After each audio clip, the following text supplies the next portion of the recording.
Esse vídeo aqui vai ser um complemento de um outro vídeo que eu fiz comparando o sensor de câmera com um tamanho de 35 milímetros com o sensor de tamanho APS-C. Tem, digamos que, 3 vezes a área do sensor APS, então muita gente acaba atribuindo a essa diferença de tamanho uma condição milagrosa do sensor 35mm ser muito melhor para ISO do que o sensor APS. Então eu estou tentando fazer uma série de vídeos para, digamos, desmentir isso, porque performance de ISO não tem nada a ver com o tamanho do sensor e muita gente acaba propagando isso o tempo todo. Então aqui, essas fotos foram as fotos que eu tirei em um vídeo que eu fiz onde eu comparei as imagens direto no display da câmera. Aqui eu quero mostrar no software para a gente poder comparar melhor aqui. Uma câmera é a D800, uma câmera mais moderna, com muito mais resolução. Essa câmera aqui tem 36 MB de resolução. A foto foi feita aqui no formato FX, ou seja, no formato de 35 milímetros. O ISO foi 6400, tá? A temperatura de cor foi a mesma, 5000 Kelvin, o tempo o mesmo e o F foi o mesmo. Aqui está a foto da câmera D7000, uma câmera mais antiga, com 16 megapixels. Veja a diferença de tamanho de arquivo aqui. Essa câmera aqui está com a mesma temperatura de cor, tá? Mesmo F, mesmo tempo. Então, obviamente a foto da câmera D7000 tem um tamanho menor, porque a resolução é menor. Então 16 megapixels aqui para 36 megapixels aqui. Então vou começar a dar zoom aqui, eu vou analisar elas desse tamanho mesmo. E a gente vai dar uma olhada aqui no como é que está o ruído nas duas imagens, tá? Independente da resolução. Vejo aqui, ó. Então, uma foto de uma câmera que um monte de gente considera que, pelo fato do sensor ser maior, ela vai ter uma performance de ISO melhor. A gente percebe aqui que isso não acontece. Vejo aqui o ruído na parte preta, tá? Agora eu vou puxar aqui para outra foto. Vejo aqui, eu vou dar um pouco de zoom aqui, ó. Então a gente tem comparativamente praticamente o mesmo ruído. Um detalhe é que as câmeras, conforme elas vão evoluindo, elas vão implementando sistema de tratamento de ruído. Então, por exemplo, a D800 tem um sistema de tratamento de ruído e a D7000 aqui tem um sistema, digamos que mais antigo. O que acontece é que muitas vezes a câmera, quando a gente chega no ISO 6000, que a gente seleciona esse ISO 6000, ela acaba ligando aqui a redução de ruído automaticamente, mesmo que a gente não tenha pedido, tá? Então aqui, ó, tem uma redução de ruído aqui na D7000. Isso aqui é o que ela ligou automaticamente quando eu fiz a foto. Eu vou ligar aqui para D800, tá? Então isso aqui foi o que ela ligou durante a foto, tá? Não foi eu que selecionei isso aqui. Então vejam que quando eu ligo esse recurso aqui para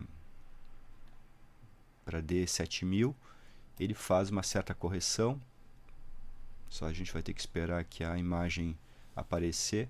Então eu vou desligar aqui a correção de ruído, a redução de ruído, tá? Ó, vejam que dá uma diferença. Veja aqui, ó, liguei para essa foto de cá e acontece uma redução. Isso é automático, a câmera que faz. Se eu fizesse essa foto aqui em modo JPEG, essa setagem aqui já sairia na foto, tá? Agora eu vou fazer aqui para D800. Eu vou desligar aqui. Desliguei. Então vejam que aqui parece que a D800 ela tem uma correção de ruído automático não é o que a gente seleciona, porque eu poderia ligar isso, deixar acontecendo para todas as fotos ou não. Mas aqui, essa correção aqui, isso aqui acontece quando a gente chega no 6.400, ela liga isso mesmo que a gente não queira, tá? Então, como a foto é RAW, eu consigo vir aqui e desligar isso. Vejam que a D800 corrige mais automaticamente quando a gente faz a foto em JPEG do que a D7000. Então talvez isso seja uma coisa que parece que quando a gente faz as fotos em JPEG que a D800 tem uma certa vantagem, mas veja que quando eu desligo aqui para as duas câmeras, as fotos são praticamente iguais, tá? Então o sensor de 35mm não é melhor para ISO do que um sensor APS da mesma tecnologia. Então a gente está vendo aqui uma imagem com a redução de ruído e funciona muito bem. Esse software aqui é o software gratuito da Nikon, ele é tipo um Lightroom. Então veja que eu consigo limpar totalmente as duas imagens de uma câmera APS e de uma câmera 35mm sem problema nenhum.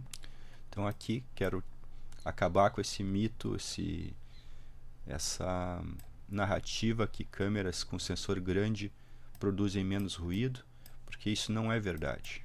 Isso é repetido há muito tempo e, digamos, muita gente já gastou dinheiro que não precisava ter gasto com câmera com sensor grande e percebeu lá depois que o ganho foi nenhum ou muito pouco ou até teve perda, porque tem sensores APS muito bons. O que a gente tem que ver é o que a gente precisa. Se eu preciso de um arquivo de muita resolução, aí tem que partir para as câmeras com sensor 35mm, porque é nelas que vai estar a possibilidade de ter muita resolução.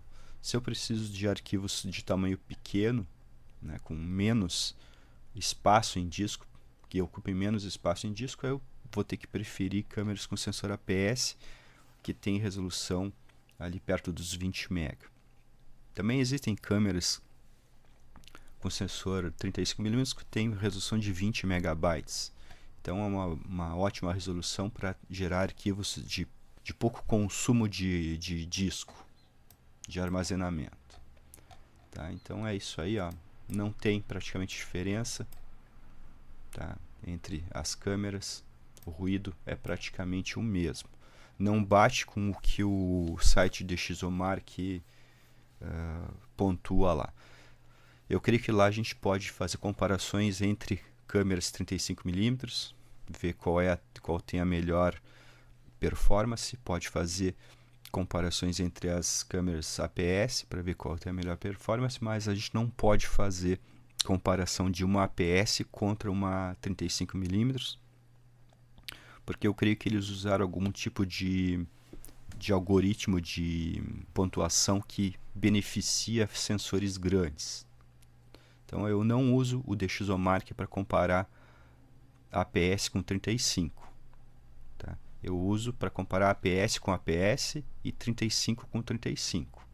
Também não dá para comparar o 35mm com o médio formato, porque aparentemente o médio formato, provavelmente o jeito que eles fizeram, o método de medição, beneficia sensores cada vez maiores. Tá? Eu sei que eles, a princípio, usam 8 MB somente do arquivo para fazer essas comparações, então talvez isso beneficie sensores grandes e, digamos, prejudique a pontuação de sensores menores.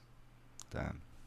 Então, olha só, esse sensor aqui da D7000 ganhou 1.100 pontos lá no DxOMark, e esse sensor aqui da D800 ganhou quase 3.000 pontos. Então aqui a gente vê que não justifica essa pontuação, essa diferença de pontuação que tem lá no site DxOMark. Eu gosto muito lá do site, usei muitas vezes para comparar lente, para comparar várias coisas, mas eu creio que a metodologia para medição de ruído de fundo de sensores, ela beneficia sensores grandes.